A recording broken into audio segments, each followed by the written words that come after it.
Hi guys, welcome back to our channel. In this video, I'll be showing you the procedure to hide your like on Twitter. In order to hide your likes on Twitter, you could make your account private by enabling protect your tweet in the privacy and safety section.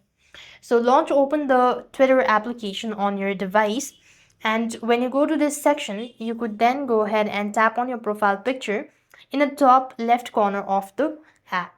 When you do it then you have to go ahead and click on settings and support, then click on settings and privacy. When you go to the settings and privacy, you want to find audience and tagging on this section. So you go to the privacy and safety first of all, and then there you have these audience and tagging. You want to make sure to click or just toggle the button for protect your post. And when you do this, you could also find the option as protect your tweets. You could toggle on the switch for protect your tweets.